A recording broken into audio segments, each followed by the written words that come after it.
एक समय की बात है, बहुत दूर एक देश में एक बेहद गरीब आदमी रहता था।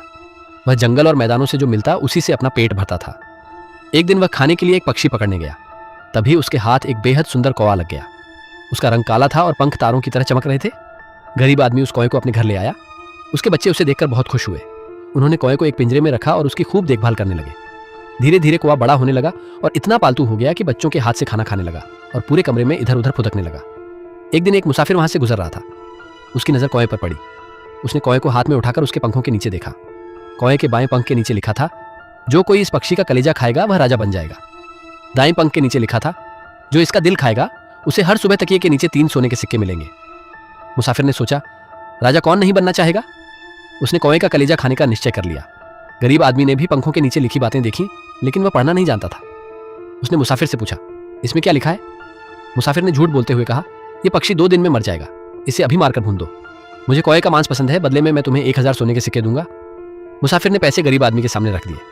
गरीब आदमी को कौवे को मारने का दुख हुआ, लेकिन पैसों की जरूरत के कारण उसने कौवे को मारकर भूनने रख दिया। जब कौवा पक रहा था, गरीब आदमी थोड़ी देर के लिए रसोई से बाहर चला गया। बच्चे वहीं खेल रहे थे। उन्हें भूख लगी, इसलिए उन्होंने कौवे का दिल और कलेजा निकालकर खा लिया।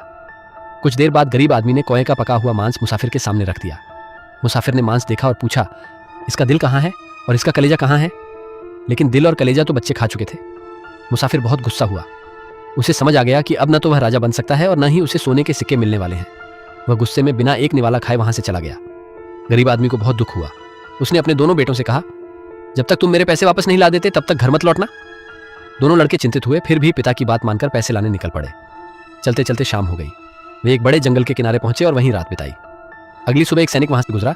उसने दोनों भाइयों को शहर का रास्ता बताया और वे शहर की ओर चल पड़े। शहर पहुंचकर उन्हें पता चला कि वहां के राजा की हाल ही में मृत्यु हो गई थी। शहर में उन्हें एक सुंदर सोने की बेंच दिखाई दी। बड़ा भाई उस पर बैठ गया और छोटा भाई नीचे लेट गया। दोनों थके हुए थे, इसलिए तुरंत सो गए। अगली सुबह उनकी आंखें लोगों की भीड़ और खुशी के नारों से खुली। लोग उन्हें घेरकर खुशी से चिल्ला रहे थे और दोनों भाइयों को राजमहल ले गए। वहां बड़े भाई को नया राजा चुना गया। दरअसल उस राज्य की एक पुरानी परंपरा थी, जब भी राजा थी, जो व्यक्ति यह जाने बिना कि पुराना राजा मर चुका है सोने की बेंच पर आकर बैठता था, वही नया राजा बनता था। अब तक इस परंपरा के अनुसार 7 राजा चुने जा चुके थे। इस तरह बड़ा भाई उस राज्य का नया राजा बन गया। छोटे भाई को भी हर सुबह अपने तकिए के नीचे 3 सोने के सिक्के मिलने लगे। अब दोनों भाइयों के सारे दुख और चिंताएं दूर हो गईं। इधर उनका पिता अपने बेटों को घर से निकालने के फैसले पर बहुत पछताने लगा। वह उन्हें ढूंढने के लिए निकल पड़ा। रास्ते में उसकी हालत इतनी खराब हो गई कि उसे भीख मांगकर गुजारा करना पड़ा। आखिरकार वह उसी शहर में पहुंचा और किसी तरह राजमहल तक जा पहुंचा। राजा ने जैसे ही उस बूढ़े आदमी को देखा, उसने तुरंत पहचान लिया कि वह उसका पिता है। वह दौड़कर अपने छोटे भाई के पास गया, उसे भी पिता के बारे में बताया। दोनों भाई अपने पिता को देखकर बहुत खुश हुए। उन्होंने दौड़कर उन्हें गले लगा लिया। उन्हें अपने पिता से कोई नाराजगी नहीं थी, हालांकि उन्हें अपने पिता की खराब हालत देखकर थोड़ा दुख हुआ। उन्होंने अपने पिता के लिए सुंदर कपड़े और अच्छे जूते बनवाए, फिर उन्हें अपने नए राजमहल में अपने साथ रहने के लिए बुला लिया। इस तरह तीनों एक साथ रहने लगे और बहुत